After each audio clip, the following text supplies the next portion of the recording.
Olá, muito boa tarde. Dia de luto nacional para prestar homenagem a todos os falecidos, em especial as vítimas da pandemia. A resolução é do Conselho de Ministros para este dia 2 de novembro. O luto é de muitas famílias vivido de forma muito limitada ou mesmo não vivido. Circunstâncias que exigem acompanhamento específico e que se refletem no cotidiano de muitas famílias. Hugo Lucas é psicólogo clínico no Instituto de São João de Deus, acompanha o luto de quem se despede de amigos e familiares e está hoje no programa Eclésia.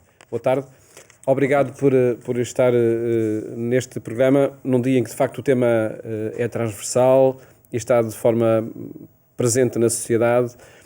A Ordem dos Psicólogos publicou um documento para o luto nestas circunstâncias da pandemia Covid-19, onde afirma que todos estaremos de luto. Pela perda de amigos e familiares, pela incerteza acerca do futuro, são vários lutos que temos diante de nós. Sim, boa tarde. Uma vez mais, obrigado pelo convite, Paulo. De facto, é muito importante neste dia conseguirmos dar espaço e oportunidade a quem, de facto, perdeu os seus familiares, os seus amigos, os seus entes queridos, e aqui a questão do parentesco muito pouco peso tem, na verdade, porque são pessoas que estão, muitas delas, num processo de sofrimento ainda nem sequer passível de ser medido ou quantificado, porque algumas destas pessoas ainda não iniciaram sequer um pedido de ajuda. E, portanto, este programa também pode servir exatamente para que quem nos ouve consiga perceber que não está sozinho, que existem recursos, que existem pessoas capazes de poder ajudar na vivência do processo de luto, no contexto daquilo que foi uma perda abrupta e totalmente inesperada na vida das pessoas. E essa consciência pode não ter acontecido ainda porque ainda não, as pessoas ainda não se deram conta que houve uma despedida, alguém que partiu? Possivelmente, sobretudo eu diria porque as pessoas ainda não elaboraram o contexto desde o momento em que entregaram o seu familiar ao cuidado dos cuidadores profissionais de saúde num hospital e dias depois receberam a notícia do falecimento do seu familiar e nem a oportunidade tiveram de se poder despedir. E, portanto, isto, do ponto de vista emocional, tem uma repercussão em termos daquilo que é uma fase de choque, se quisermos, que muitas das vezes caracteriza estes processos de luto numa forma inicial. Há quase como que um entorpecimento e as pessoas não têm a capacidade de poder, na verdade, sentir e processar a informação. E este processo de elaboração, tem uma dificuldade acrescida porque falta informação, porque há necessidade de validar a informação e há necessidade de um acompanhamento, porque há muitas respostas que ainda não foram encontradas e, portanto, as pessoas têm a cabeça muito preenchida com perguntas e com interrogações, mais que não seja do porquê a mim, porquê à nossa família. E vai ser possível ultrapassar essa impossibilidade de se despedir, de participar no funeral? Eu acho que essa é a pergunta que neste momento todos gostaríamos de ver respondida, na verdade. Eu não acredito que exista muita evidência neste momento, no contexto daquilo que são os colegas que fazem consulta de luto ou de psicologia clínica tradicional, para poder perceber efetivamente essa resposta já, no imediato. Sabemos que esse é um caminho. E, portanto, isso vai demorar algum tempo e vai ser difícil conseguir perceber-se, de facto, que esse sofrimento vai ser primeiro encontrado para depois ser vivido. No sentido das pessoas se reconhecerem numa lógica de acompanhamento entre os pares, e porque não estou sozinho neste processo, e porque tenho outros amigos, outros conhecidos a viver a mesma circunstância, porque na família acontecem outras perdas e porque o processo de luto não resulta apenas de uma perda física. Não é a perda do meu amigo ou do meu familiar do ponto de vista da morte física e biológica que acontece. E, portanto, há uma perda do ponto de vista do papel social, do papel familiar, do papel relacional que aquela pessoa tinha na minha vida, na nossa família, no nosso contexto, no nosso colega de trabalho. E, portanto, esta dimensão de integração de todas estas dimensões destas perdas resultam na vivência do luto. Porque o luto é este processo de vivência da perda. E interessa desde logo que o distanciamento social não impeça o distanciamento emocional nestas circunstâncias. Interessa claramente, sim. O distanciamento social é uma medida que devemos manter. Hoje é importante dizê-lo concretamente pelo dia que vivemos, face àquilo que são os números que temos neste momento de conhecimento. Isto é um dado objetivamente importante do ponto de vista daquilo que é a nossa proteção individual e a dos outros, e, portanto, esta capacidade de nos mantermos distantes, mas ao mesmo tempo próximos. E aqui há uma necessidade para todos nós, enquanto profissionais de saúde e para os familiares, de quebrar esta distância social com uma proximidade do ponto de vista da presença compassiva, que pode ser feita não presencialmente, do ponto de vista da distância, mas que pode ser feita pela presença através do meio digital, da comunicação digital, das videochamadas, dos encontros familiares através das plataformas de comunicação e, portanto, com isto as pessoas poderem sentir-se mais humanizadas na vivência da sua dor e na vivência dos seus processos de doença, porque falamos para muita gente, infelizmente hoje, que está a acompanhar familiares em processo de fim de vida, e é importante não esquecer isso.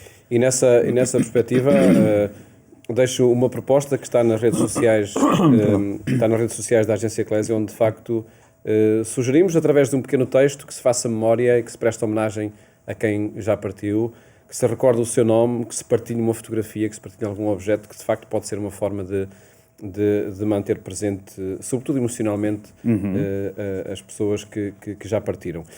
Vamos aproveitar estes minutos, Dr. Hugo Lucas, para deixarmos algumas pistas a quem nos está a ver e ouvir, para melhor viver estes momentos. E já lá vamos à perda. Antes, esta situação de fragilidade, de incerteza diante da vida que estamos a viver agora. Há perturbações emocionais que levam, infelizmente, em alguns casos, até ao suicídio. Há outras situações que é necessário ter presente. Como viver, que atitude ter para integrar a situação real em que vivemos de fragilidade? O momento atual da vulnerabilidade humana associada à incerteza que uma pandemia desta natureza provoca e àquilo que é o desconhecido perante a forma como alguém doente com um diagnóstico positivo assume um papel de doente sintomático ou assintomático é desde logo determinante na vivência, mais que não seja do ponto de vista da noção de ameaça e de perigo à integridade física de cada um de nós. E, portanto, desde logo aqui é muito importante a noção do acesso à informação e da clarificação dos conceitos para que as pessoas consigam perceber que, ok, estão doentes, o seu familiar está doente e o que é que isto implica e quais são as repercussões no momento presente. Com isto, depois, perceber que existe um apoio, uma estrutura, do ponto de vista médico e das autoridades, e deste acompanhamento, que isto é muito importante, sem dúvida, e do ponto de vista familiar, ou do ponto de vista social e afetivo, em termos daquilo que são as nossas redes sociais. As pessoas não podem sentir-se, de alguma forma, estigmatizadas. A questão é esta, não é? E, portanto, ninguém é culpado por estar doente, ninguém é culpado por estar doente num contexto profissional e outros colegas ficarem na mesma circunstância. Esta é a doença, este é o conceito que temos.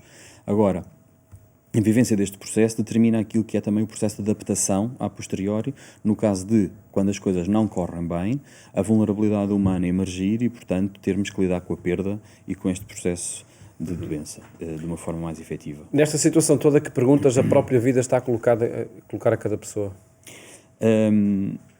Eu diria que este é o momento em que, quando tínhamos tudo dado como certo, em que tínhamos planos para a nossa vida, em que tínhamos um futuro aparentemente quase que definido, ou pelo menos em modo quase tangível, de repente veio a vida e fez-nos perguntas e fez-nos parar e perceber quem somos, o que é que queremos, onde é que estamos, para onde é que vamos neste contexto.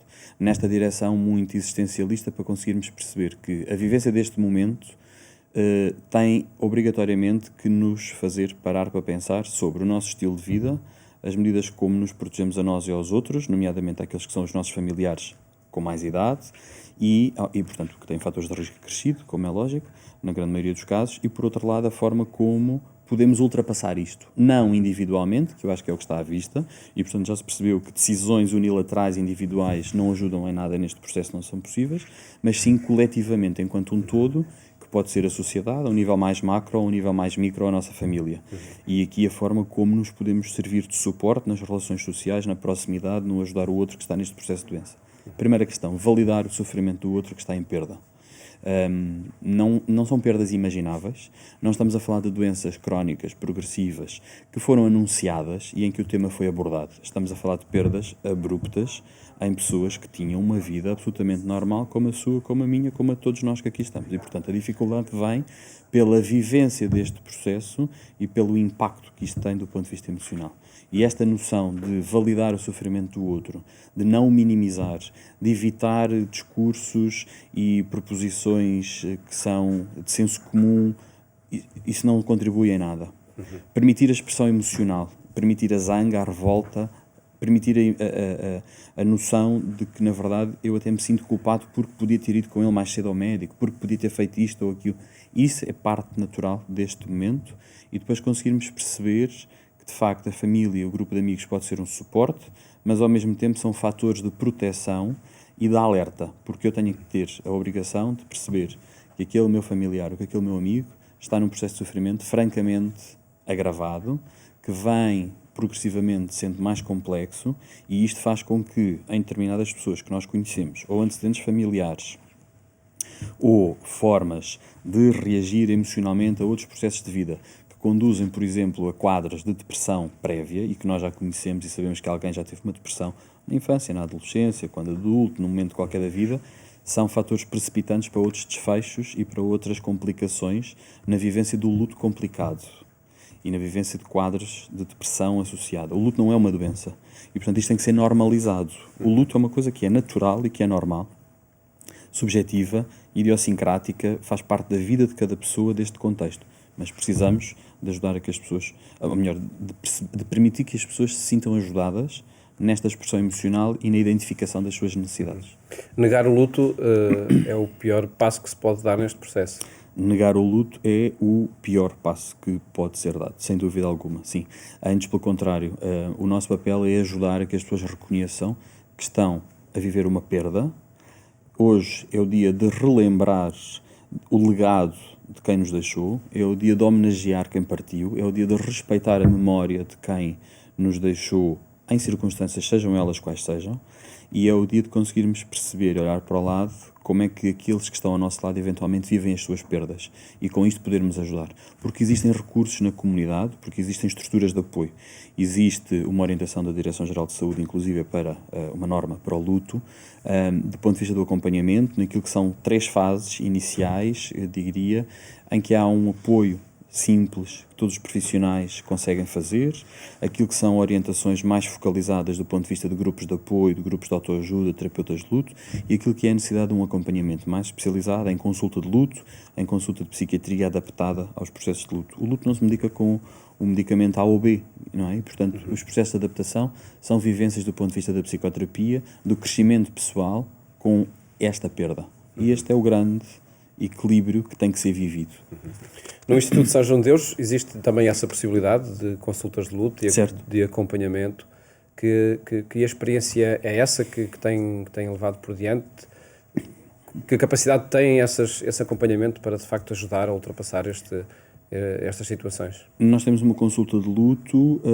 A consulta de luto é especificamente dirigida a pessoas que tiveram perdas, seja de que natureza sejam, portanto não estamos a falar, no caso concreto, das perdas que advêm de doentes falecidos na nossa unidade de cuidados paliativos, estamos a falar de situações como a da Covid-19, de perdas traumáticas como pais que perdem filhos em contextos de acidentes ou de outro tipo de eventos, e portanto a consulta de luto permite-nos oferecer isto como resposta a um conjunto de necessidades emocionais, psicológicas, existenciais que pais, que maridos, que mães, que mulheres, que filhos possam ter nas suas vidas.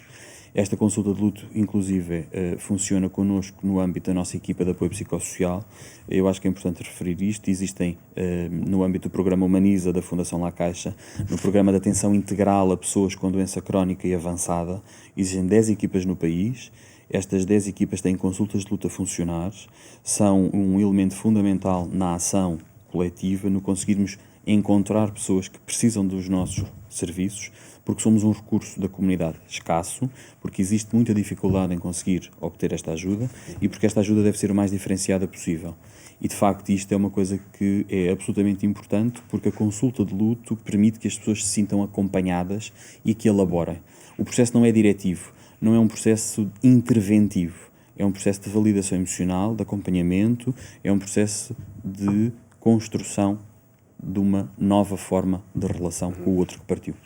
No cotidiano de uma pessoa enlutada, que comportamentos é que interessa promover, que atitudes ela deve ter como prioritárias para integrar, de facto, a situação por que está a passar? Eu dividiria esta resposta em duas partes. A primeira, do ponto de vista daquilo que é um trabalho individual e aquilo que é o trabalho com o outro.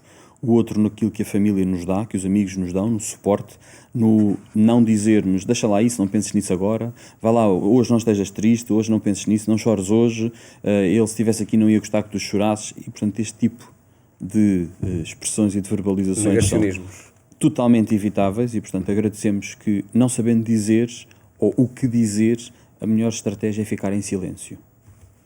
E, portanto, não dizer disparates neste contexto é a melhor coisa do ponto de vista desta relação.